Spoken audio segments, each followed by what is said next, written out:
ಪ್ರಿಯರಾದವರೇ, ಯೇಸುವಿನ ನಾಮದಲ್ಲಿ ನಾನು ನಿಮ್ಮನ್ನು ವಂದಿಸುತ್ತೇನೆ. ಹೇಗಿದ್ದೀರಾ? ಚೆನ್ನಾಗಿದ್ದೀರಾ?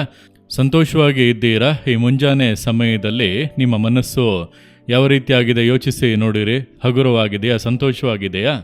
ದೇವರು ಸಂಗಡ ಇದ್ದಾರೆ ಅಂದುಕೊಳ್ಳಿ. ನಮ್ಮ ಹೃದಯದಲ್ಲಿ ಯಾವಾಗಲೂ ಒಂದು ಸಂತೋಷ ಇರುತ್ತದೆ, ಒಂದು ಉಲ್ಲಾಸ ಇರುತ್ತದೆ.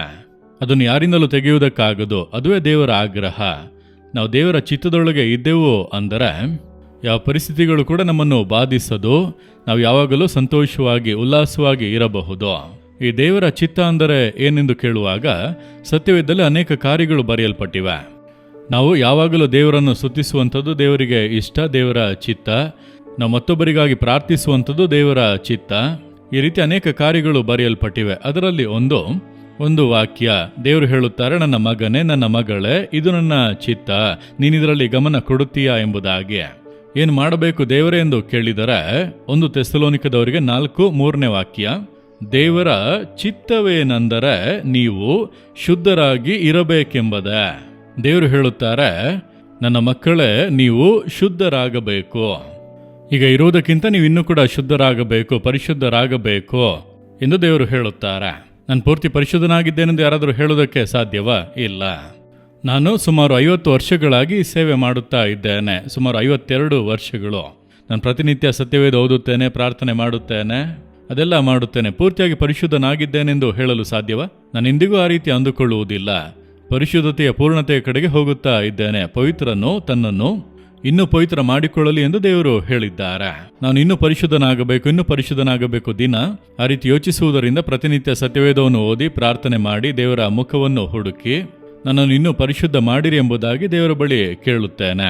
ನಾವು ಪರಿಶುದ್ಧರಾಗಬೇಕು ಎಂಬುದೇ ದೇವರ ಆಗ್ರಹ, ದೇವರ ಚಿತ್ತ.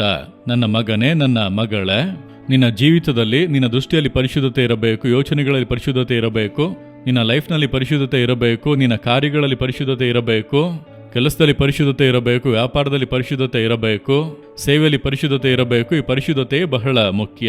ಯಾಕೆ ಗೊತ್ತಾ? ದೇವರು ಪರಿಶುದ್ಧನು. ನಮ್ಮನ್ನು ಕರೆದಂಥ ದೇವರು ಪರಿಶುದ್ಧನು. ನಾವು ನಂಬುವಂಥ ದೇವರು ಪರಿಶುದ್ಧನು. ಯೇಸು ಪರಿಶುದ್ಧನು. ಹೇಗೆ ಆತನ ಹಾಗೆ ನಾವು ಪರಿಶುದ್ಧವಾಗಿರುವುದಕ್ಕೆ ಸಾಧ್ಯವೇ ಎಂದು ಕೇಳಿದರೆ ಆತನೇ ಹೇಳುತ್ತಾನೆ, ನಾನೇ ನಿಮ್ಮನ್ನು ಪರಿಶುದ್ಧ ಮಾಡುವ ಕರ್ತನು.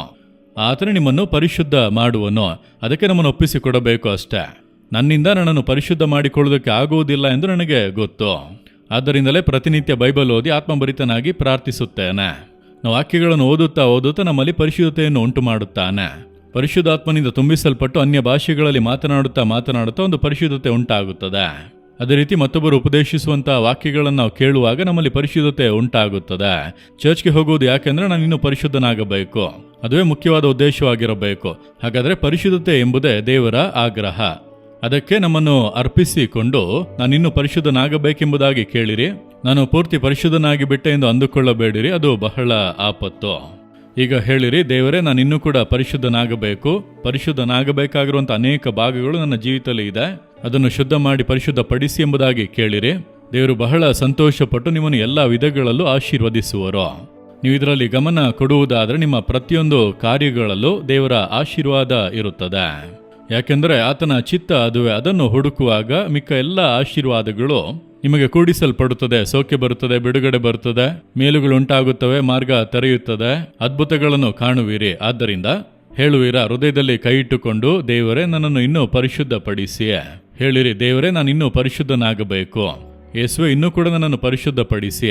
ನನ್ನ ಜೀವಿತದ ಒಂದೊಂದು ಭಾಗದಲ್ಲೂ ಪರಿಶುದ್ಧಪಡಿಸಿ. ನಾನು ಇನ್ನೂ ಕೂಡ ಪರಿಶುದ್ಧತೆಯ ಮೇಲೆ ಪರಿಶುದ್ಧತೆ ಹೊಂದಬೇಕು. ಅದಕ್ಕೆ ನನಗೆ ಕೃಪೆ ಕೊಡಿರಿ. ನನ್ನನ್ನು ಒಪ್ಪಿಸಿಕೊಡುತ್ತೇನೆ, ಪರಿಶುದ್ಧ ಜೀವಿತಕ್ಕೆ ಒಪ್ಪಿಸಿಕೊಡುತ್ತೇನೆ. ಯೇಸುವಿನ ನಾಮದಲ್ಲಿ ಪ್ರಾರ್ಥಿಸುತ್ತೇನೆ. ಆಮೇನ್, ಆಮೇನ್. ಜೀಸಸ್ ರಿದೀಮ್ ಕನ್ನಡ ಯೂಟ್ಯೂಬ್ ಚಾನಲ್ ಅನ್ನು ಸಬ್ಸ್ಕ್ರೈಬ್ ಮಾಡಿ. ಸಬ್ಸ್ಕ್ರೈಬ್ ಬಟನ್ ಕ್ಲಿಕ್ ಮಾಡಿ ಮತ್ತು ಬೆಲ್ ಬಟನ್ ಒತ್ತಿ. ಅನುದಿನ ಕಾರ್ಯಕ್ರಮದ ಮಾಹಿತಿ ಪಡೆಯಿರಿ.